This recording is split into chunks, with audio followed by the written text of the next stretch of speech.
The first and most important insight is this.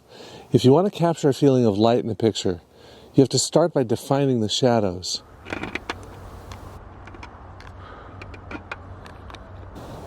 Now this scene has some things that I like. It's got a curve of a hill with some snow left on it. It's got some verticals of this pole and the fence posts, and then the horizontal of the road in the foreground.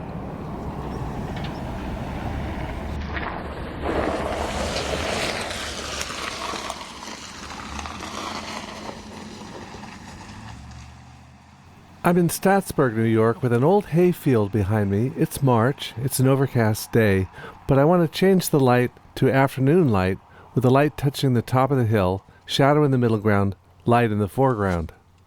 I'm starting with 5 basic colors: raw umber, yellow ochre, titanium white, cadmium red, and ultramarine blue. This page of my 5 by 8 inch Pentalic watercolor sketchbook is tinted with a light blue casein underpainting color, which will help set off the warm colors I put on later.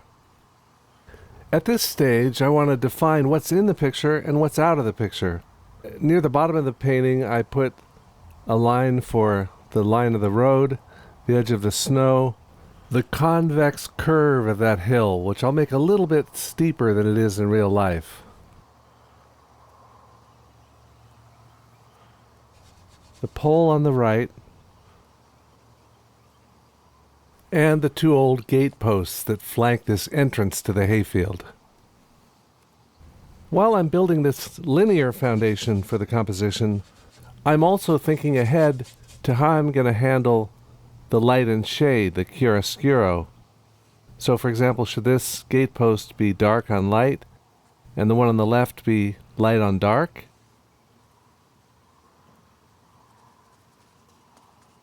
I want to surround that light area at the top of the hill with shadows behind it and in front of it. There's a row of trees behind it, and that's mostly in shadow. This idea of connecting light and shadow with spatial depth would have been familiar to artists of the past who were committed to realistic landscape painting.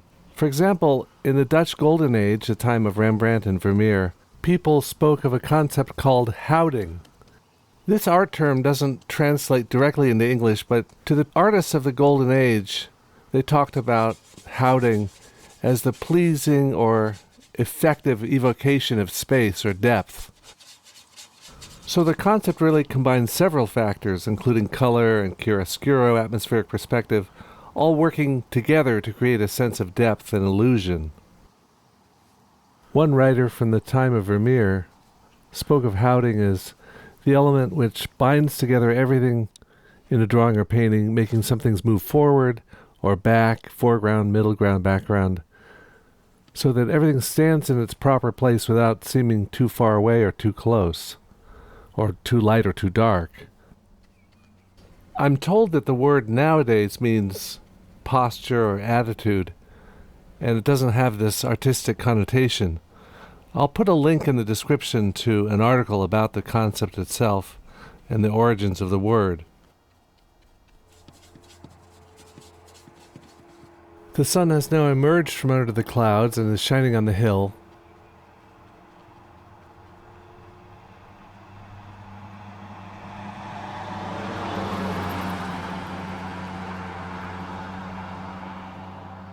To deal with this snow on the hillside, I can either paint the hillside first and then put the snow over it, or I can paint the snow first and then cut the hillside over the snow.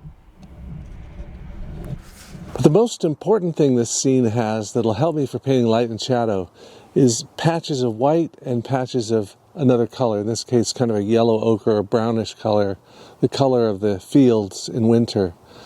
By having 2 different contrasting colors, I can take those colors and transform them from their light version in the sunlight to their shadow version.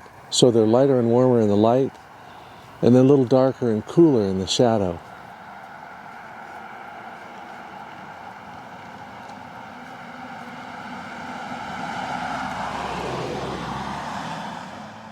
So the color shift that happens between the light and shadow in the snow has to be the same as a color shift that happens in the grass, the same darkness of value and the same color temperature.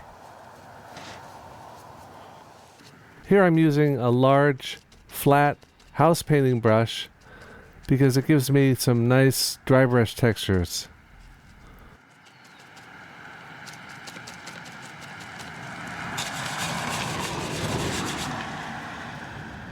I not only have the small patches of snow to think about, but also the bits of grass that stick up through the snow and the vines that surround the gateposts. It's important to see the shadow area not as a region with the absence of light, but an area with a lesser and maybe different colored light source. There's definitely light coming into all shadow areas, but it's probably a little darker and usually a little cooler than the area in the light. The amount that it's darker is called the lighting ratio. On a day with high clouds or diffused sunlight, that lighting ratio may be very close between the light and the shadow. But in a place with a thin atmosphere or a real clear blue sky, the shadows can be a lot darker relative to the light areas.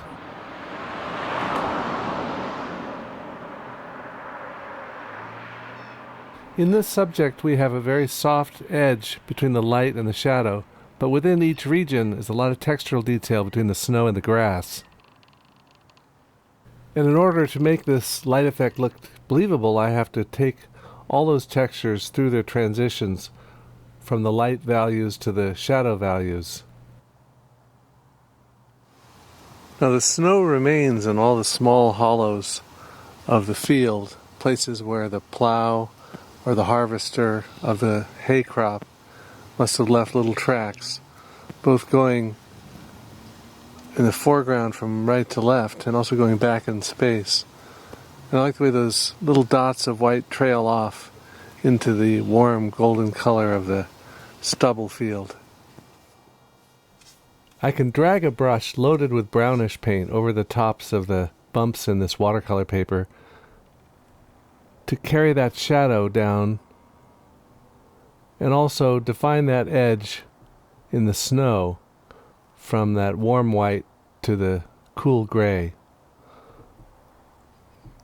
This way of thinking of light and shadow alternating in a scene applies not only to landscape painting, but also to still life, portrait, architectural subjects. The thinking is to take your scene and divide it into areas of light and areas of shadow.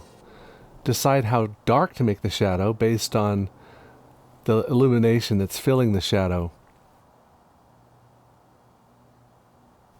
And then mix all your colors a little darker, cooler if necessary, and paint the shadow areas to surround the lights. A shadow is a painter's best friend, and it's the best friend to the light areas.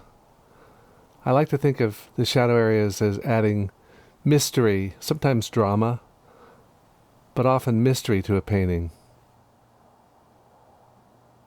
That's why I find it kind of interesting that so many religions think of the shadow as the dark side, the evil force, and that we should choose the light side, kind of the symbology of Star Wars and Lord of the Rings. Some religions, besides Christianity, have defined things in terms of light equals good and dark equals evil.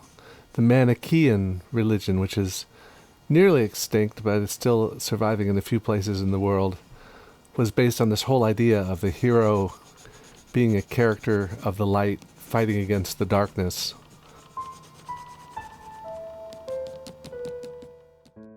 But to me, I find those kinds of ideas aren't that helpful because life consists of both light and shadow. And the two together in a painting complement and fulfill each other to make a complete artistic statement.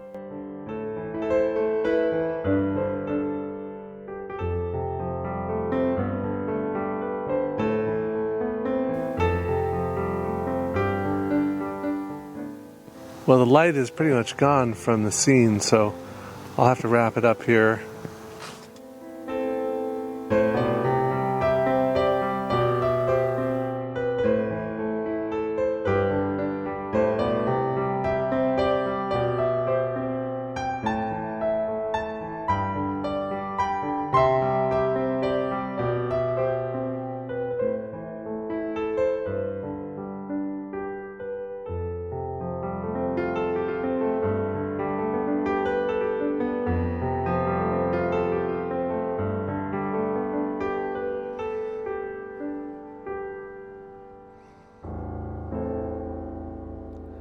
Okay, thanks for watching. You might want to check out my website or subscribe to my channel.